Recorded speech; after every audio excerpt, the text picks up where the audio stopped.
Bowling with the Pfaff. Bowling with the Pfaff. Are you ready? Ready. Your bowling stories. They found you. They did. That's all over. Every week. Bowling has picked back up again. Live. UW Whitewater. There it is. Why the fedora? Do I look good in it? I think you look great in it. I want to challenge Skylar Pence. Mike Hatton. Let's do this. Roll 'em. This is Bowling with the Pfaff. Well, good Wednesday evening, everyone. Welcome to another episode of Bowling with the Pfaff, a platform for you to share your unique bowling story live on our YouTube channel. Feel free to reach out like tonight's guest did. Just shoot me an email at bowlingwiththepfaff@yahoo.com. Hit me up on Facebook. Hit me up on Instagram, TikTok, right here on YouTube. We're in all the places. Let me know you're interested in coming on. We will try and work out a date and a time to make it happen. And we love sharing bowling stories here. And we've done it more than 200 times and not stopping anytime soon. That is for sure. Hey, a quick congratulations to Guppy Troop, announced as the newest electee, soon to be inductee of the PBA Hall of Fame. That'll happen in February in Texas. Mr. Troop, of course, the recipient of several PBA titles, many more comments about hair and the things he wore on television, but always a showman and always a memorable member of the PBA. And congrats, Mr. Troop. You will be in that elite group of PBA Hall of Famers, and excited for him. And of course, Kyle and the rest of the family who get to witness that great achievement for Guppy Troop.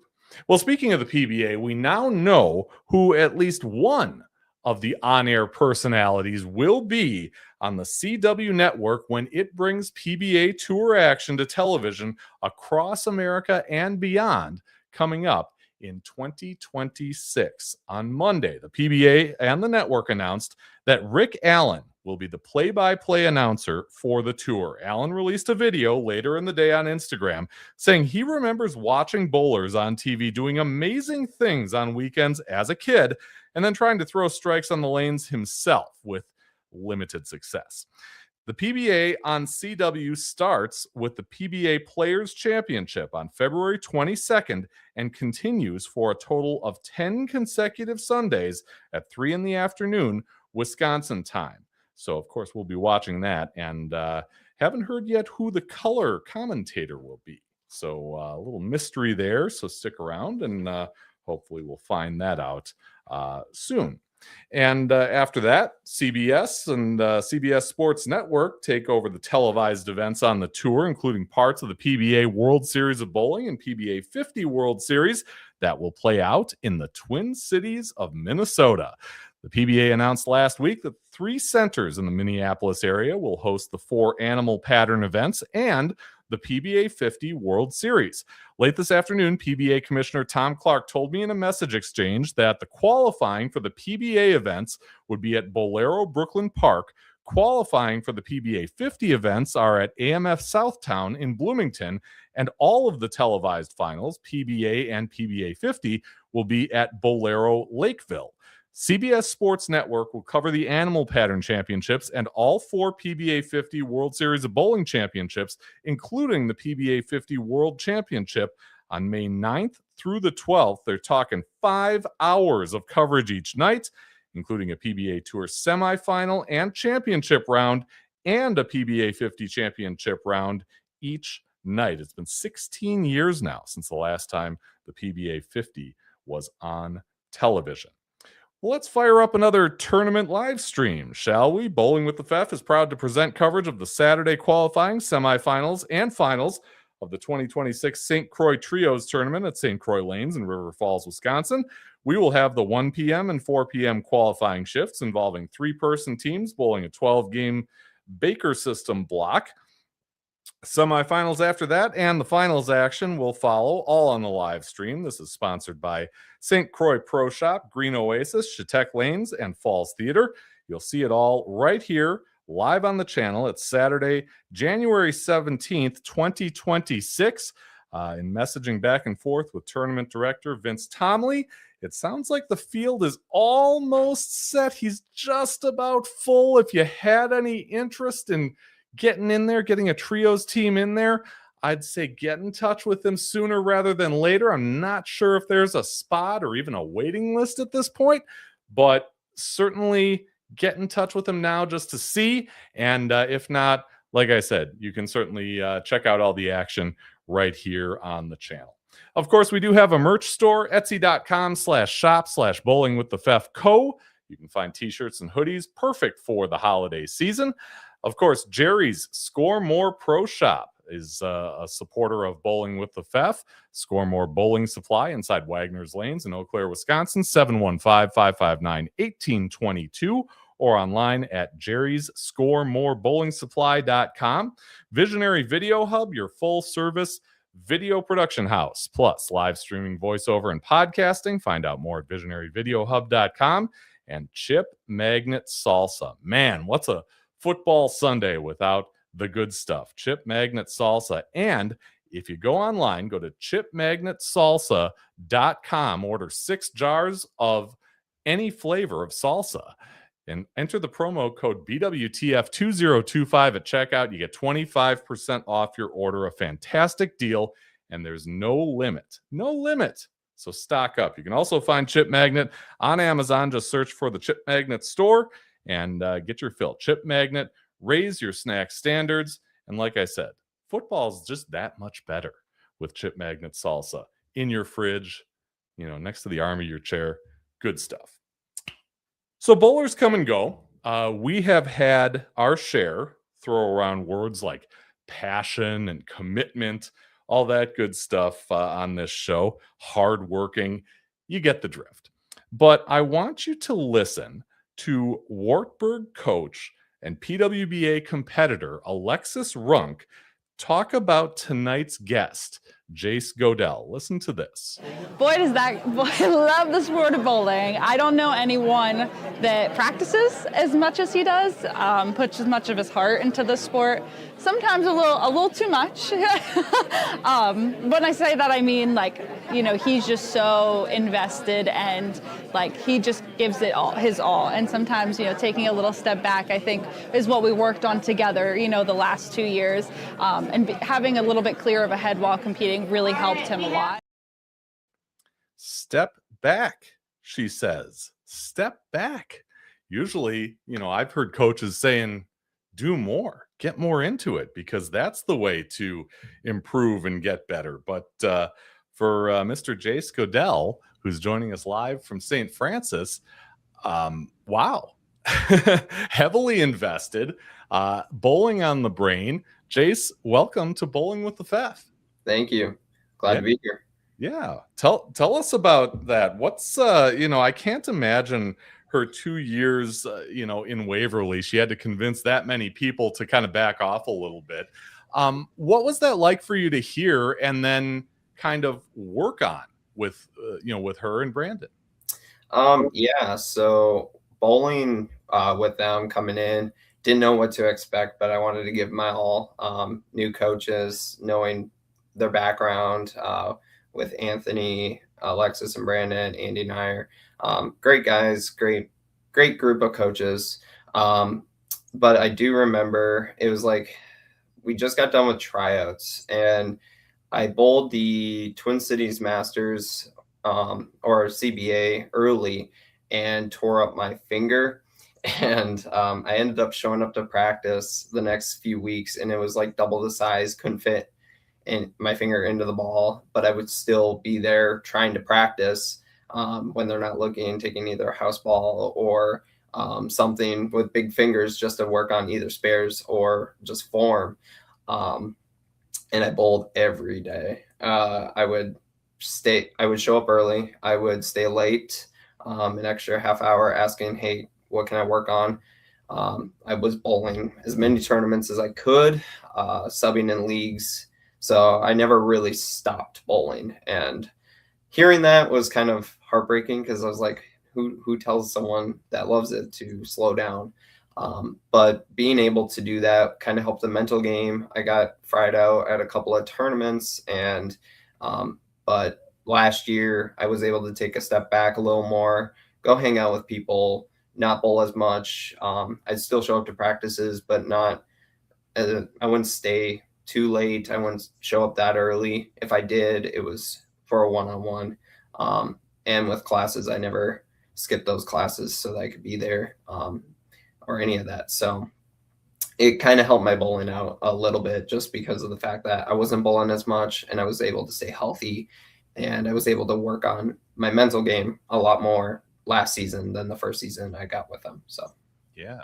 Obviously, you feel the outcome of that physically, like you said, healthier. Your fingers probably thank you for it.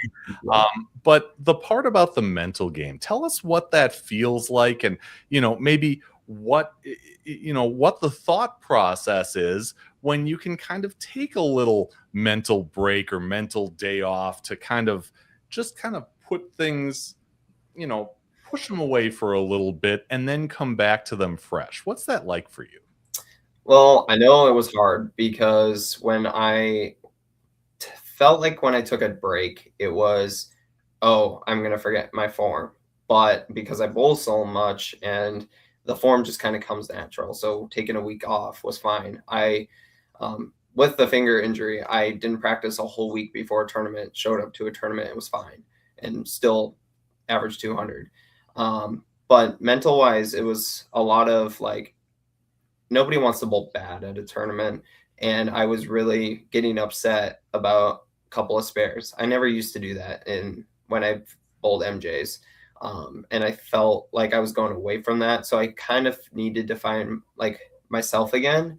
So taking the step back, I was able to reanalyze and be like, hey, I know I'm missing spares, but you can't get mad, because when you get mad, you throw worse shots. So sitting there, I was like, okay, if I miss a makeable, you have so many more frames. You're never out of it. So I just kept that mindset. Even at a couple of tournaments, I bowled like a 120 at the Twin Cities Masters this year. And I knew I needed about 50 pins or so. And I went 220 or 230 and missed cut. But I was still happy about missing cut because I never gave up and I made the cut or made cash. So a lot of that has been my mental focus is, even though you may be 50 pins out, you still have a chance. And even 70 pins, I've shot 270 to make my first CBA step ladder. Like, you're never out until the last ball is thrown. You never know what's going to happen. Sure. Yeah. I do some PA announcing for a local high school hockey team on the side. And last night, I'm at a game where the home team is literally leading 13-1. And I hear the away coach say, you play until the final horn. You play like it's not over until the final horn, because it's not. There's always a chance. And that kind of resonated with me because obviously, the odds are long if you're down 12 goals. Right. But the lesson there is, just keep pushing. Yeah, even when I'm like 150 out of the cut, it's still like the 3 Masters tournaments in Minnesota. I know I'm going to see that pattern multiple times, and PBA patterns same way. I know I'm going to see them multiple times, even though I'm 150 pins out of cut. There's still stuff to learn, and that's when I try some equipment I never thought of. Try different zones, watch what people are doing, and get myself into the fact of, okay, you may not make money this tournament, but you can still find a solution so that the next time you bowl on this pattern, you'll score 50 pins higher, or you'll even make the cut. So that's been what I've been really focusing on, even at leagues, is never give up until you're done. Yeah. Expensive practice, but you can get that extra value out of it if you, kind of look for it there. It pays for itself. Yeah, for sure. Have you always been a two-hander? You mentioned your form, and obviously you are now, but has it always been that way? When I first started, I was one-handed, but that was when I was like 12. One of my buddies was like, I want someone to bowl with, and I never thought of it. My parents always talked about getting me into a league. They used to bowl leagues. That's about it. No hook, nothing. But jokingly, during one of my league nights, my parents went to watch my sister instead of me. So I jokingly threw a two-handed, threw 5 in a row. The coach said, keep it up. My parents did not like that. They had some serious conversation with the coach. They were taught one-handed.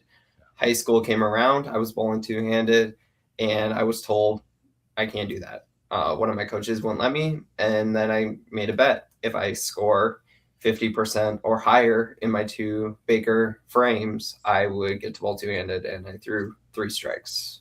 And I had 1 open, which was the split. So I did everything I could, and they're like, oh, found out later that the head coach actually said, well, he wants to bowl two-handed, he can. And that was Killinan, Ryan's dad. So it was nice to bowl two-handed. I've progressed watching Belmo ever since I switched to two-handed. So I've kind of, anytime I wanted to change in high school, that's what I watched. I didn't really get much coaching until college.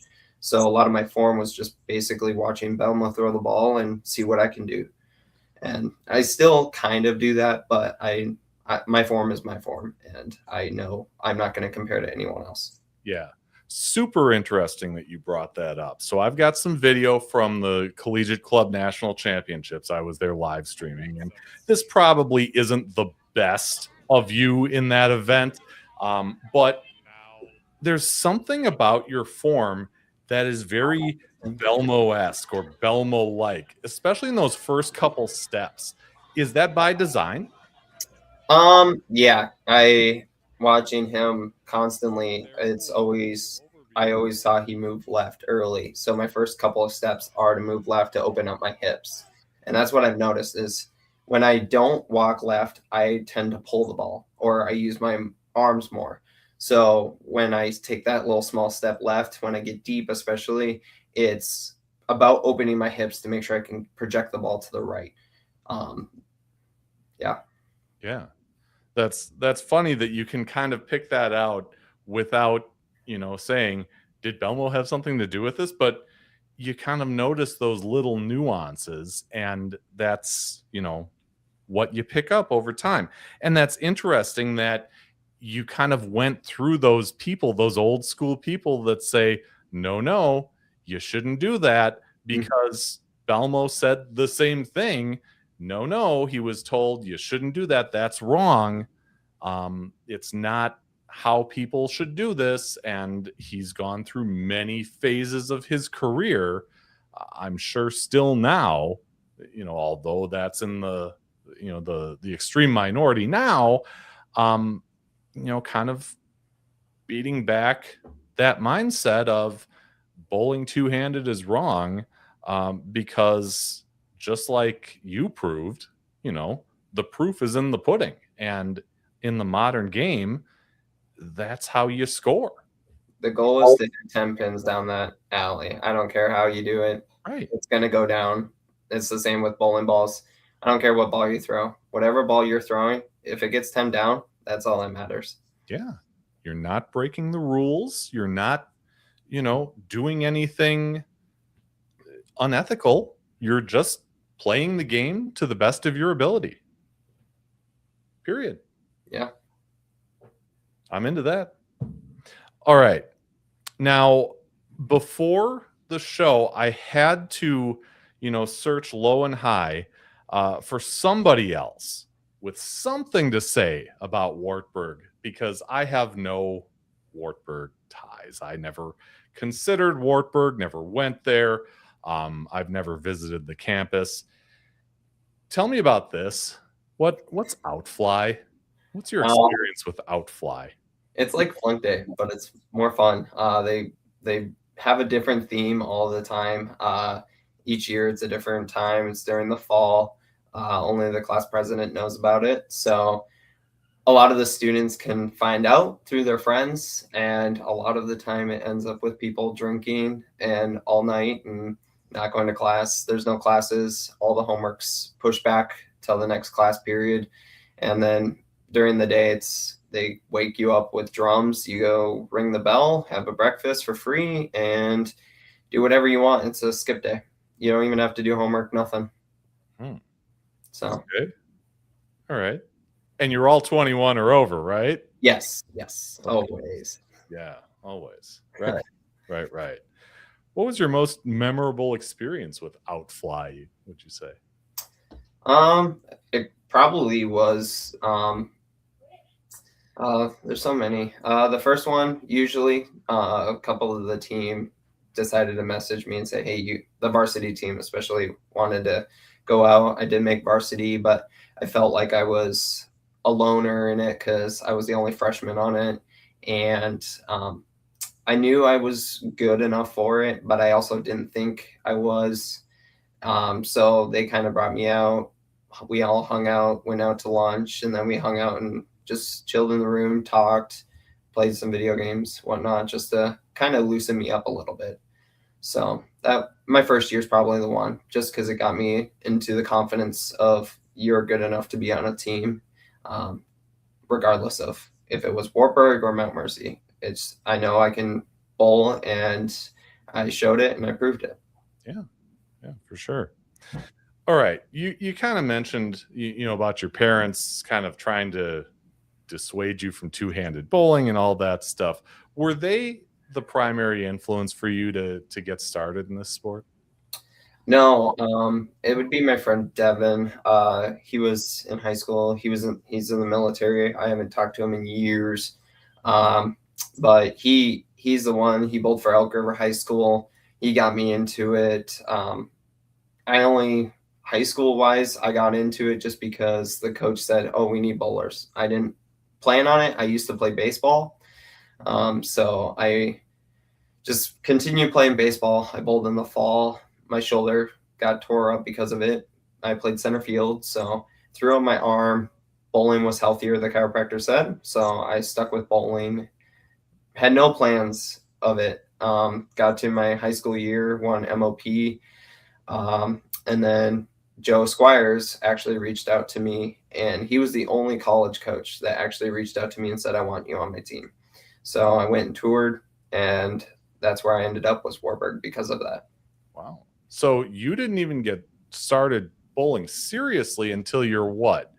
15, 16, 17? 16, 17, roughly around there. Killinen, Tinda, Monins, they mentioned MJBTs. I said, okay, I'll give it a try. I showed up with my 2 pearl balls. Couldn't make spares. I went minus like 400 my first event.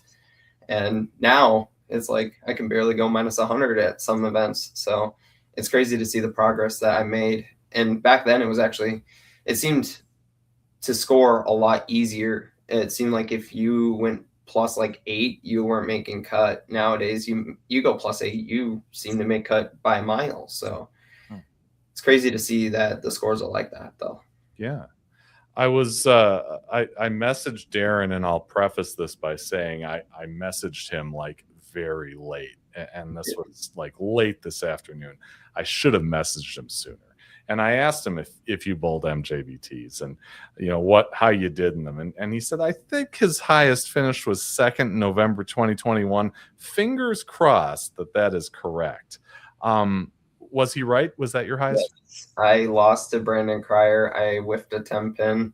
And if I would have spared it, I forced Brandon to double. Brandon threw a split, beat me by like 3 pins. It was Cryer's first MJ title as well. And that also happened to be my birthday. Oh my gosh. So it was a little frustrating. I didn't win any MJ titles, but I did get sportsman award, and that was enough for me to know I was a good sport. So there you go. What center was that at? Hamlick Lanes, my home center, where I bowled league and practiced all the time. Yeah. Ugh. You were talking about how, like, when you're out of tournaments and stuff, there's always kind of the opportunity to learn from it. I know that's an awful way to end a tournament, especially your best one and in your home center. But what do you take from something like that? Honestly, that tournament, I have no idea. I was kind of rolling with the highs, getting carried like it was nothing.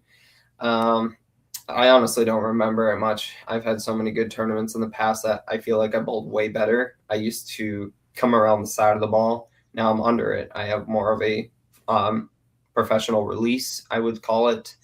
given me a little more forward roll, which has been helping my scoring pace. So that tournament, I have no idea. This last one, miscut by 30 pins or so, the CBA Masters.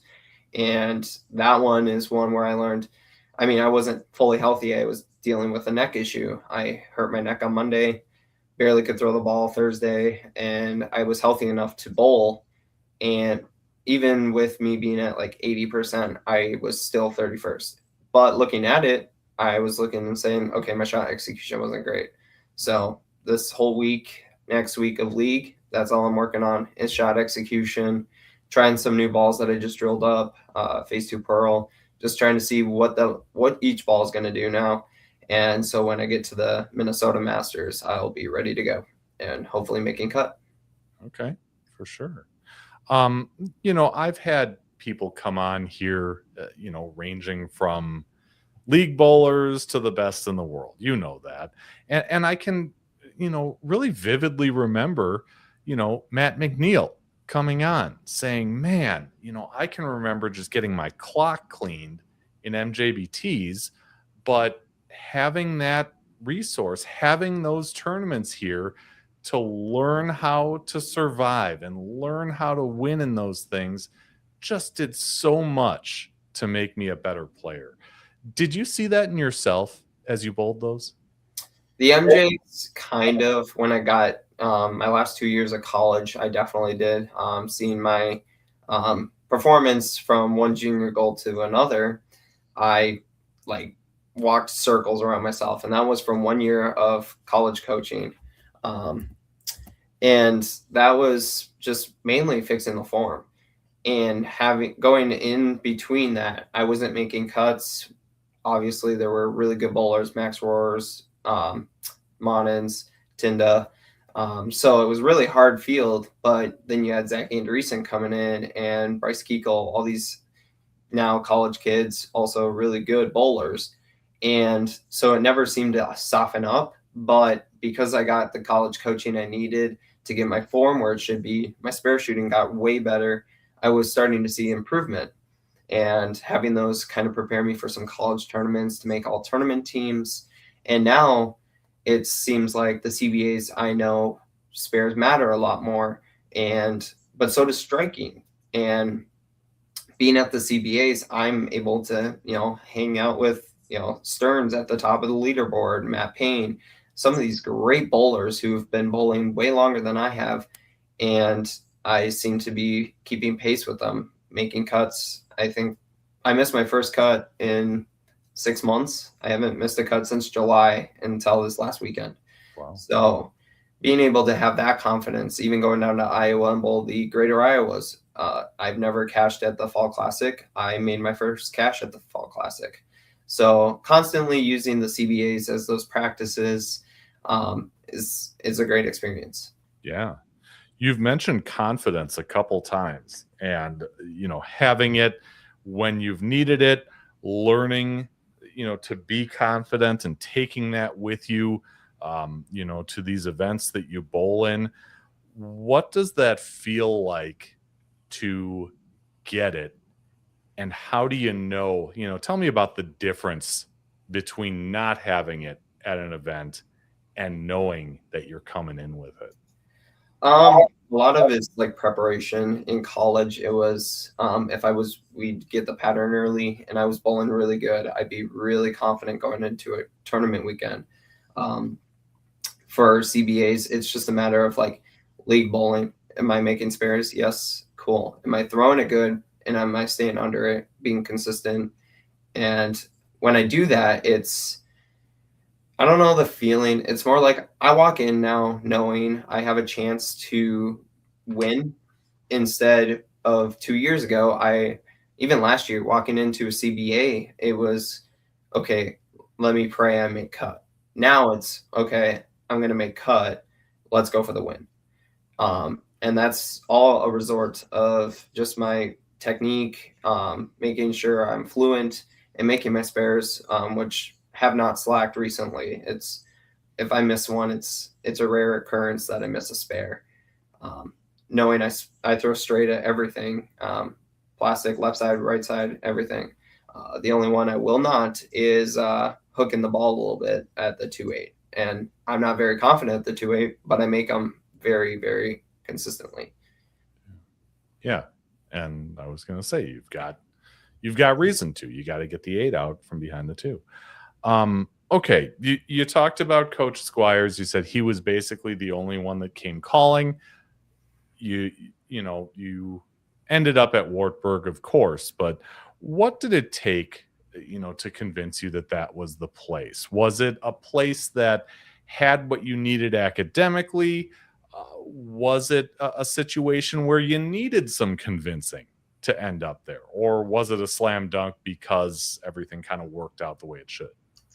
I did look at like Mankato originally. I didn't like the big school factor of it, but when I got there, the campus was really nice. All the people were super nice to me. Everyone was smiling. It seemed like a great time. They did have my degree. I was a little overwhelmed with the computer science degree in the freshman year, but I switched it to the CIS information systems, which is more business side, but dealing with the computer itself. So I found that out halfway through college, had enough credits taking business classes and stuff to be able to get that. But yeah, it didn't take much convincing. I really liked the campus. I know my parents wish I probably went to a couple more schools before I chose, but I didn't bowl the expo because I wanted to bowl the MJ, which was my first time making cut, was the MJ instead of bowling the expo. And that was also a good start for me. But Joe, he was open arms. I practiced with the team, smoked the team in practice. They were telling me that, you can't throw it outside 7 at the place we were practicing on, a very tough pattern. And I didn't shoot a game under 200. I just kept going up. It was like 201, 210, 220, 230. And I think I beat the second top guy by 100 and at that practice. So, okay. And were you bowling in Waterloo or? That was in Tripola. They used to bowl at 3 different centers, and then we switched to green. My freshman year, we went to Green, Iowa, a little 6-lane house, 8-lane house. Very nice people. Was able to practice the gutter a lot. The gutter always hooked there, even on red square. And then shot my first kind of real 300, even though it wasn't sanctioned, which was a cool experience. And then we moved to Waverly or Cadillac, and then Waverly Bowl opened, had some issues, so we went back to Cadillac, and that's where I ended practicing my entire career. So yeah, nice place. So Mackenzie says, "Hi, brother." Bruder. It's German for brother. Oh, Bruder. Okay. Yeah. Hi, Bruder. Proud of you. Is that a sister?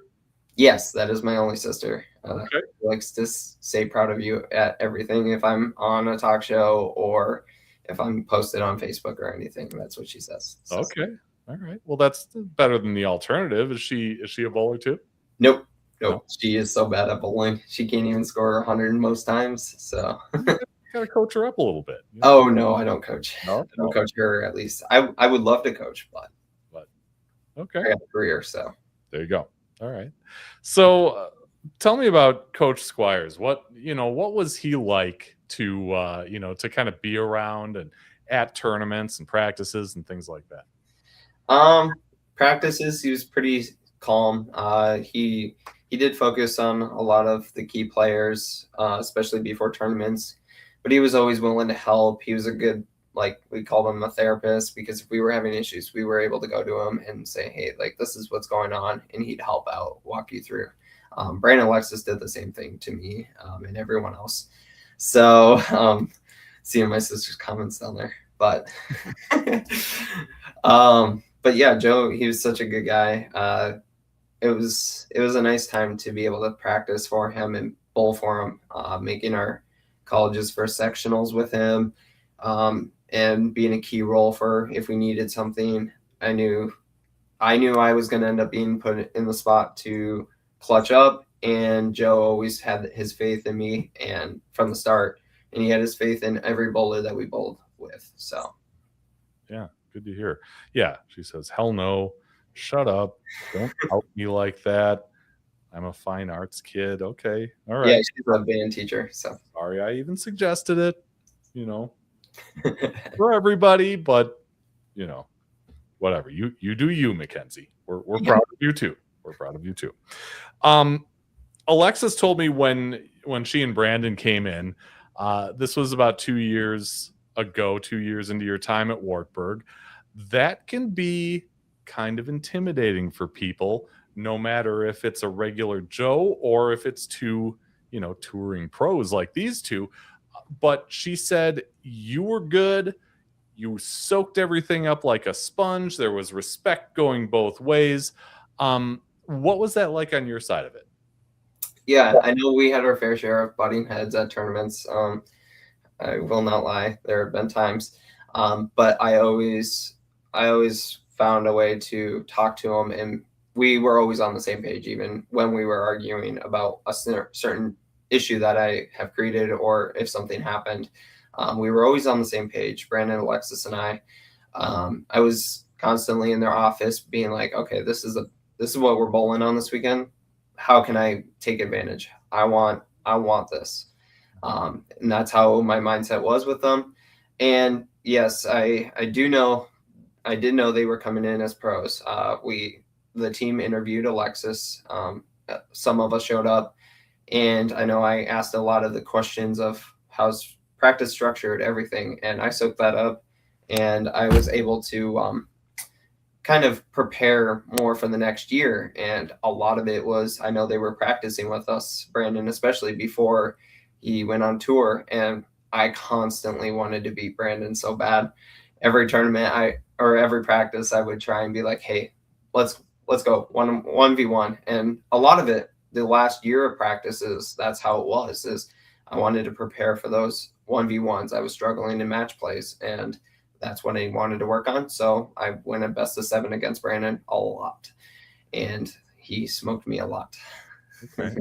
But yeah, those coaches, they know what they're doing. They intimidated me a little bit, but I also knew who I was and how good I was, especially stat wise for the team. And I knew I needed to step up and be a leader for the team and show why I'm here. And so every practice I showed up, and every tournament I showed up, trying to challenge them as much as they challenged me to be the best coaches and for me to be the best player on that team. Yeah, well said. Yeah, see, Mackenzie says, I love bowling with him even when he beats me up, because I can say that my brother is a PBA bowler. See, same deal, right? Yeah, that's what they say. Yeah. So, and that's such a cool opportunity, though. I mean, I think back, we didn't have a coach in our program. Not a lot of people can say, okay, we had, a touring pro, let alone two, coaching us, and the ability to go 1v1 with them kind of on a whim like that. And you take your lumps, but listen to the result. We were able to work with him for 2 years, which was a great experience. I mean, he's a very talented individual, that is for sure. I don't know how many ATs, to be honest with you, he accomplished in the time we was there. He's our record holder of almost every single category at Wartburg. I mean, through and through. Conference, Bowler of the Year both times, All-American finalist. He everything there was to accomplish, he pretty much did as a Wartburg bowler. She kind of sounded like she couldn't remember all the stuff you did. Yeah, sadly, I do know everything I did. I wrote the record book. I drafted it up for them so they could submit it to the athletic director because I wanted my name in it. So it hadn't been updated since like 2022, and I saw my name once and I was like, nope, I want more. And so once the club nationals was done, I went straight to it, and I wrote up the entire record book for men and women and gave that to them so that they could submit it. Okay. And how come you talk about legacy, and what you want for folks at Wartburg to remember about you. Is that the important thing, to have your name in print and make sure the stats are accurate and all that? Is there more? I think it's more deeper than the stats. I know those records are going to be broken eventually. They have a really good bowler of Louis Chance. And I mean, that's the one. He has one record I did not get, which was a tier 1 win, or ATT. He got that one. My highest finish was like 10th at a tier 1, or 25th at Vegas. I was close. I was in the top 10, and then had a really bad last game on a bad pair. But for the record book, it's more of, I felt overshadowed in the MJs. Everyone's winning things. I don't have a lot of wins. I have the Subopta. I have the a 1K event win and 2 college actual first places. And so I kind of wanted something that showed that it was in there. And finding out that I could eventually be Hall of Fame for Wartburg because of everything I did school-wise, I put that team on the map along with a bunch of my teammates. And I just want to make sure that everyone knows this kid bowled good, and he's the reason we have this program, or one of the reasons we have this program. So a lot of it was, I don't want to be overshadowed of a program that I helped build up from the bottom up. So, yeah. And I mean, not all serious too. She said you have kind of a quirky personality. Here's what she said. He's definitely a sillier individual, that is for sure. He likes to have fun. He loves his video games. He loves his cats, which I can appreciate. But he, like, even off the lanes, like I said, he loves bowling. So Jace does love to have a conversation about bowling, even when we're not inside the bowling alley. And I can appreciate that. You get me going on technical knowledge and I won't shut up. So, we're similar in that aspect, and, I can appreciate, that personality trait. But yeah, good guy, built some great relationships at Wartburg, and the kids definitely miss him this year. See, they miss you already. You haven't even gone a year. Yeah, I saw them this weekend, and I haven't seen them since graduation, basically. They backed out of a couple of tournaments due to some either family or other tournaments elsewhere. So that was the first time seeing them, was at the college experience. But yeah, I constantly would be like, hey, what's this? I want to learn more. I constantly wanted to know why something was happening, why I should make this ball change, even off the lanes. I constantly was watching tour events. I was always on Bowl TV. Even in class, I'll have Bowl TV up in a separate tab, and I'm watching Belmo a lot. But if he's not on the main screen, I'm watching Simo, I'm watching EJ, I'm watching also the lower bowlers who I can learn from of what not to do. So I'm constantly still trying to learn. I still watch bowling videos, even in the off season. I watch my own technique. I want to see what I can fix. And with Alexis, I did sit there and talk for about an hour on lane panels and different pin setters, and why Alexandria, we won because of Carey. And a lot of the win was because I told them off of my youth experience, we're going to stick to Thane. We're just going to throw Thane. And they're like, what? We're bowling on 43 feet. I'm like, trust me, we're throwing Thane at that house. The gutter is easily in play. And we ended up winning that tournament because I kept them in the mindset of, we need to throw Thane. But they also kept me in the mindset of, we need to throw Thane. So, yeah. Well, yeah. I've always wanted to try to throw on the twister pins. I've never been able. able. They're not there anymore. Yeah, they're top flights now. They're not as fun. This even might though I can win, but yeah. I heard they weren't all that great on their equipment though. No machines. So, well, someday, maybe some other place. All right. So Mackenzie says that you have been always naturally great at everything. Jace is so talented and great wisdom for those he talks to. She reminds me that you got Alumni of the Year at St. Francis. Yep. That must have been pretty cool. Definitely a silly guy. And that you talk about your team all the time. Dad had Bowl TV on when you were home. Bowling is always an option to watch in the family. So that's kind of neat, because when I turn bowling on here, I get, looks and groans. Yeah, I'm always watching. If I know it's TV finals day, I'm like, Dad, I don't care what we're watching. We're putting on the Masters. We're watching Tournament of Champions. Because especially if Belmo's in it, but I could care less who's in it. I want to see who wins. I don't like seeing the spoilers on my phone, but I will watch them all the way through. If they show up on YouTube 2 days later, I'm on them, watching them, even though I've watched it 3 times.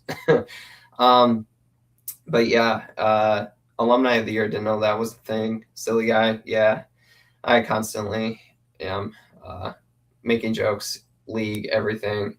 And yeah, I do talk about my team all the time still. I do miss a bunch of my teammates. I got to see Dylan a couple of weeks ago, and Bryce and Tyler. I still talk to them constantly. They were my roommates last year. I feel like brothers outside of the family. I can always go to them if I need something, and they always come to me. It's always a great time to see them, catch up. And yeah, like Alexa said, I'm always bowling. My girlfriend probably doesn't like it, but I do talk about it a lot. I'm going to try and stay away from the bowling alley. I'm taking a step back this weekend. I'm not bowling the match games, going down to Iowa to hang out with her family for Christmas, but not even bringing equipment. So I will not be touching a bowling ball, but there will probably be videos that I will be watching. We'll see if she lets me. It's, I get it. Because I talk a lot about it too. Mrs. Pfeff does not like that. But yeah, there's tension and release, right? You spend the weekend away and then you get back to it, and it all works out. There's an evening out, and like you said, you don't forget your physical game, things work out. And even in the house, I'm walking to go get dinner, and I'm just throwing the bowling ball. I feel like I'm doing it. I got shrine of my awards. I got bowling balls all over this place, undrilled, drilled, trying to figure out what I'm going to use at the next tournament. Spreadsheet open all the time with averages, what balls have what layouts. I lay out my own stuff. So yeah, I'm all about bowling. So. Okay. All right. Well, as I told Alexis, bowling's not the only thing, right? We talked a little about football, and I want you to hear some of that conversation. I am Packers until I die. This guy's got pictures on his Facebook of him in like purple horns and stuff like that. And then he's got a meme of Matt LaFleur looking like he's playing like Candy Crush during the Packers-Eagles game. Oh my goodness, I didn't know that. How should this go over? I know, you can't let it, you can't let it stand. You got to push back. Don't let him walk on you. Yeah, assert your dominance with the Packers. I mean, come on. Honestly, I'm surprised. I feel like I've only heard him go on about the Twins. So, I mean, I guess a little bit with the Vikings, but definitely a big Twins fan as well. Oh, I can appreciate football and I watch it because Brandon loves it, but we're from Pennsylvania, so he's a Steelers fan, so that's a whole nother wrinkle in things there. My brother's a Packers fan though, so I guess I know, Anthony, I know that he's a weirdo, so. I don't think Anthony is a weirdo. No, he definitely is. You should meet up with him sometime. I think Anthony is very smart. I think he is, he's legendary because, he made the 710 on television. Fantastic bowler. And I think he would never wear purple horns in a picture on social media or post a meme that shows Matt LaFleur playing Candy Crush on social media during a football game. Yeah. I do talk to Brandon a lot about football sometimes, especially the Steelers, but I am a Vikings fan. I've watched football more and more the past year, 2 years, especially helping, like my sister said, my mom with her fantasy league. But yeah, like Alexa said, huge Twins fan.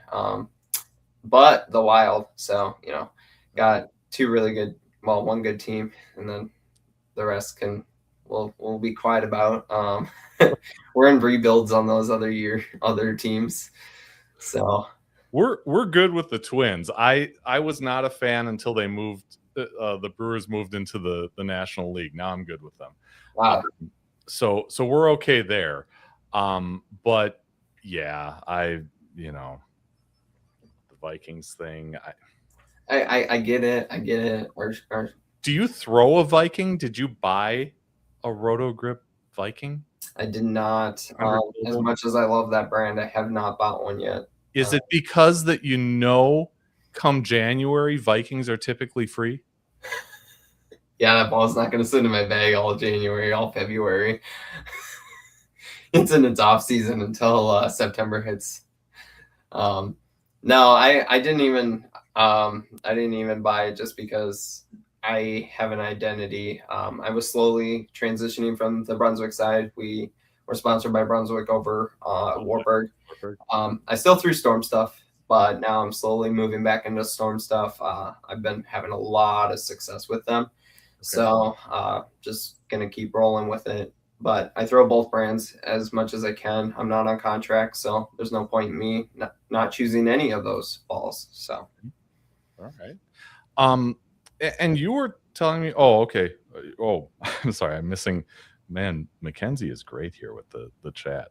Yeah, she's a talker. We hired a speech therapist for her, and come on now. Yeah, she didn't learn anything except to talk. Come on now. He's all about the bowling. His dad got dad into studying everything. Jace is a hockey to die fan and definitely a Twins fan. Okay, helps mom with fantasy league, and don't be shy about the Tampa Bay Lightning. Yeah, I'm a huge Nikita Kucherov fan. Warm weather hockey team? Storm. I mean, I got to go with the Lightning Bolt, the Storm Bolt. But my sister got me tickets to the Lightning versus the Wild. I'm kind of split on what jersey I want to wear because I have a Kucherov one and I also have a Wild one. So okay, debating on what one to wear to that game, but it's in Minnesota, right? It is, but it's the first time seeing my favorite player on the ice. So. Yeah, I know. Well, good luck to you. I mean, bring them both. Yeah. I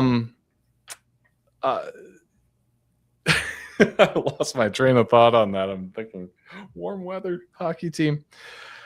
You were talking about Brandon and again, I'm looking up and down your feed. He's like, talking about some score in league and that he didn't want to be like Jace posting about league scores. And I'm like, is Jace a serial league score poster? And he said, yes. I don't mean that in a bad way either. We just tease each other a little bit. And he said, it just shows that he's really dedicated and loves to talk about how he's getting better and growing in the sport.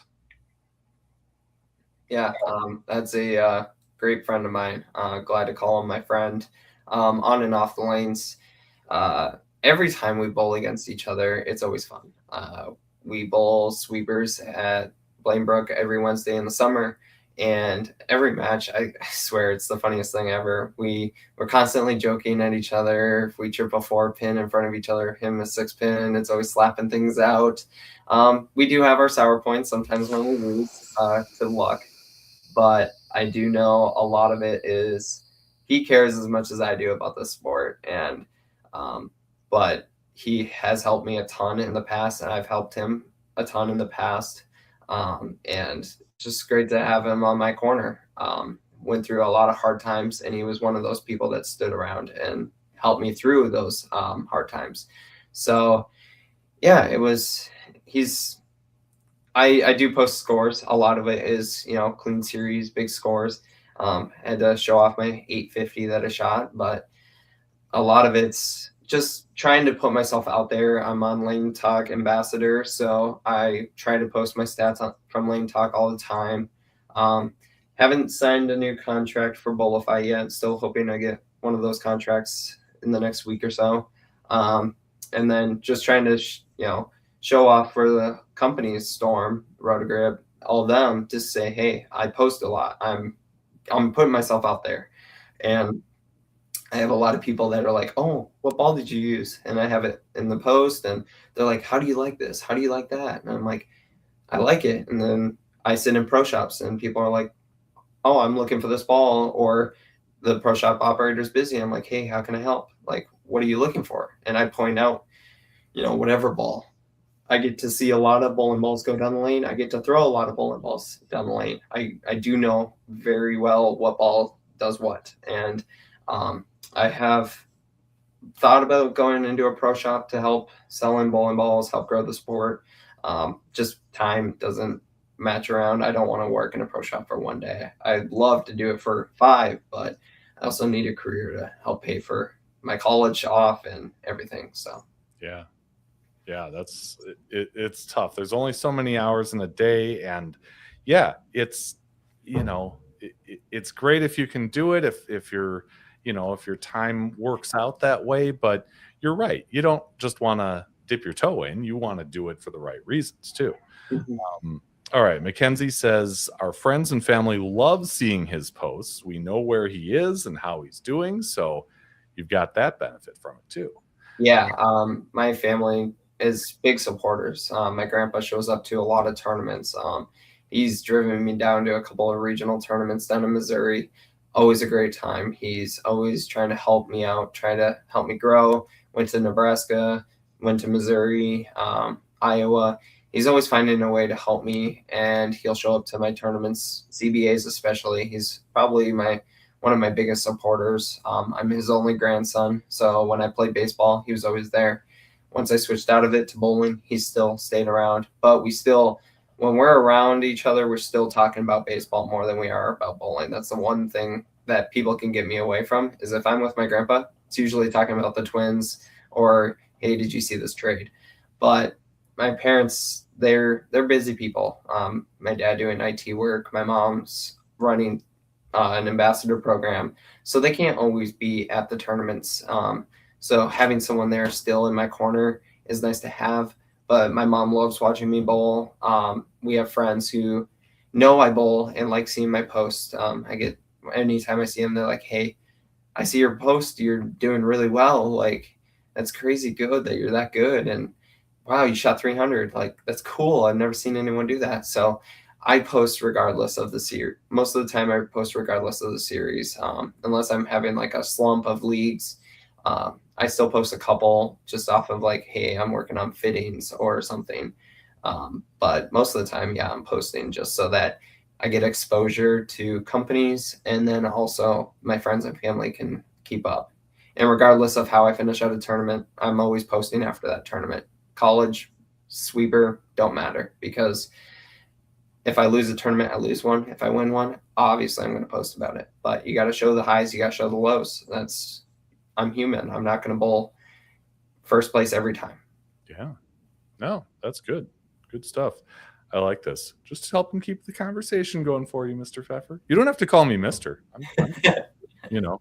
We're good like that, Mackenzie. Oh, I appreciate it. That's good.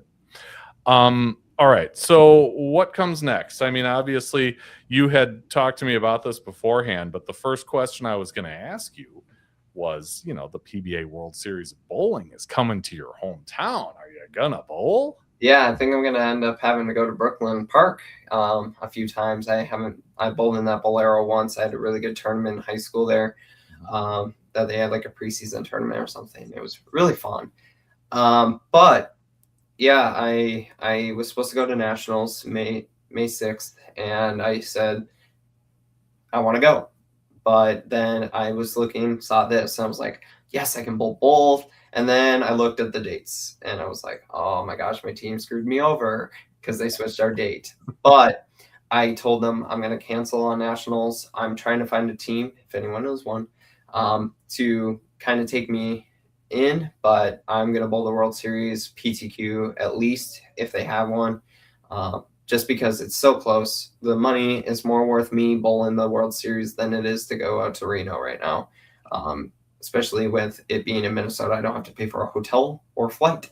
So, and Brooklyn Park is 20 minutes from my new apartment when I move in. So, yeah. I've heard people say that the national tour hasn't been in the Twin Cities since like the 70s. And I believe it. I haven't heard of it being there in, however long. Regionals have been there, but I have not heard of a national tour event being there. I have not seen a PBA regional here in a while. I think they had one, but I don't remember. It was way up north, if anything. Yeah, a few years ago. I've not seen one here at all. So yeah, Brent would know. He says you're a great bowler off and on the lanes. Oh, someone says nice things. No, I'm a very nice guy. In tournaments, I'm always finding people to talk to. Any of the new kids, MJVT bowlers, if they see me around, just come up to me, say hi. I will talk your ear off, but I will also give wise advice. I don't like bowling and knowing I'm going to win because I have the knowledge to beat them. I want to help grow them so that either they beat me, but I want to beat people at their best. I don't want to beat them because they're injured. I want them to be 100% healthy, and I want them to be 250, 240. I want to lose that way. I don't want to lose because their spare shooting's off. It doesn't feel the same. So, and then off the lanes, just I'm nice. I like helping out with fundraisers, feeding my starving children, everything. I like to help out. So it's how I grew up. It's how my parents raised me, and that's how I'm going to continue going from here on out. Yeah, that's awesome. Give me one more story. I know we're kind of going over on time here, but I kind of have a little pull with the producer of this thing. Tell me about Junior Gold 2021 Indianapolis. I mean, what a run! Walk us through that. Yeah, the previous year I went down to Florida, got a lesson at Kegel. The pass is kind of hard. But I got a lesson at Kegel. I was fortunate enough from the family I went with. But Ruben sold me a purple hammer for a decent price. Found out Weber actually was looking for it, but that's besides the point. But I got that purple hammer. I learned to start throwing it. Junior Gold comes around. I know the purple ball is very good. This was a 2019 one. It was brand new, so it wasn't soft as it probably is now if it gets tested. But at that time, it was a very useful tool. I didn't know how to throw it, but I went in with the mindset, I'm throwing urethane almost all of qualifying. I see a lot of guys do it. And I threw 12 of my 16 games, 2 on the long, 2 on the medium heavy. I threw reactive kind of paste. The short pattern, though, I smoked it. I was in contention for Junior Team USA. If I just had one more good day, if I went plus like another 50, I would have been in. I missed Team USA by like 3 to 6 pins or something like that. It wasn't that much, which hurt because they take some out of the qualifying, I know. And I would have been one of them. I was 6th place. I qualified, was having a great time. Got into the advancers, and that purple ball became irrelevant. I was throwing bigger equipment. I think at the time I was throwing a gem, maybe a reality. And I kind of knocked myself down a lot in the standings. But in the final advancers round, I snuck in I ended up, it was thunderstorming, and it was actually a very bad storm. The power went out at Western. No, it was the other one. I forget what the other one was. But the power went out because there was a loud bang, lots of thunder, and I love storms. Tornadoes, everything. Love it. And in that game, I was standing on the approach, and I could still feel the thunder in my feet. And I proceeded to go like 240, 250 or something like that. And I ended up making the top 16 at like the 13 seed. And then it was kind of a lot of good bowlers that I still think are really good. Will Clark, he was my first match. I beat him pretty easily. He was struggling on red square. because that's what they've thrown up like 3 out of the 4 years or something like that. So they like to throw their flat patterns for the match play. So I beat him. My next match was Alec Keplinger. I was up 40 pins on Alec, or 30 pins on Alec game 1. I smoked him, and then I proceeded to not carry the last game, shooting like a clean 190, and he went and shot like 240 on me. And that was a little heartbreak that I lost that match. Moving down into the losers, faced Connor Lockie. Great bowler, went to Concordia, transferred. I forget what school he went to. Still good friends with him when I see him. Great guy. He switched to two-handed, but when he beat me, he was one-handed. And it was a little frustrating because I had the second highest set out of everyone in the losers bracket. And this guy went and shot like 450 or 460 against me. And he actually shot the highest block throughout match play. It was the highest of the match play finals. Wow. And it was ridiculous because we had people like Cameron Crowe in that lineup. We had Alec Keplinger, him, Will Clark. And it was, I look around and I'm seeing all these great guys, these great bowlers. And I'm like, wait, I'm here too. Jeremy Keneally and Charles Bostic. So I'm like, these are really good bowlers. Like Cam is insanely good. And he's such a good guy to talk to. But that man on the lanes is a beast. He is not hard. He's not easy to beat. So that was kind of a surreal moment of like, hey, I'm at the top of the U20 division. These are all college bowlers, and I'm in my first year of college. Like, how am I here? So it was really nice to be there. But the following year, it wasn't as planned. I got sick in February, food poisoning, and didn't recover in time for junior gold. I was still going through stomach issues, going through tests. So I still made the advancers, but my energy just was out when you have to bowl 4 qualifying blocks in a day. I didn't have the energy for it. So, yeah. Still, wow, what a run. I mean, that's incredible. So Mackenzie says, my family can never find Jace on the lanes because he likes talking. That's okay. It's okay. Let the man talk. She said, we threw him a welcoming home party and had a party with the mayor for him. He was the pride of St. Francis and still is.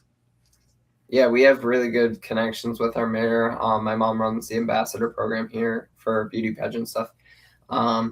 So he always liked seeing me and got pictures with him, shook his hand, all that. And obviously getting awards like of alumni for St. Francis and got put in the paper a few times. I never thought I would do that. We had some really good football players, hockey players. I thought I'd see them, not myself. So it was nice to be able to do that and get contacted by them and say, hey, way to go, way to put St. Francis up there. So yeah, for sure. Great stuff. Awesome. Well, let me kind of move things on as we go here, since we're a little over an hour. Take a look at this. Let's go off the sheet.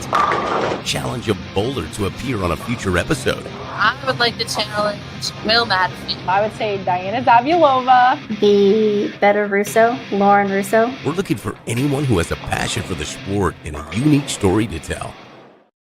You know, Lauren Russo, who is now Lauren Pate, actually appears on the latest Pate Power Rankings, which everyone can find on the Bowling with the Fef Facebook group. That's kind of an exclusive thing that you won't really find anywhere else. But anyway, off the sheet is something that Jace knows pretty well enough. He's seen this show before. So why don't you get after it? Tell us who you'd like to challenge to be on a future episode of Bowling with the Fef. Oh, there's so many good options. You can do more than one if you'd like. I know. I saw Josh. He threw out like 400 or 500 of them. So obviously I attended that one because of our previous CBA tournament. But definitely like Brandon Alexis as a duo, either one of them or both. They're awesome.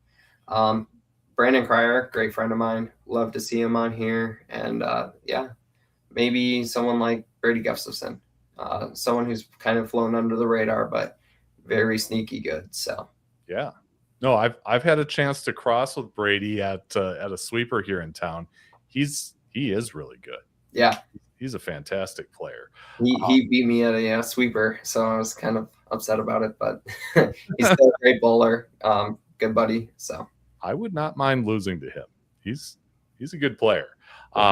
Brandon has been on the show once before, but it's been quite a while.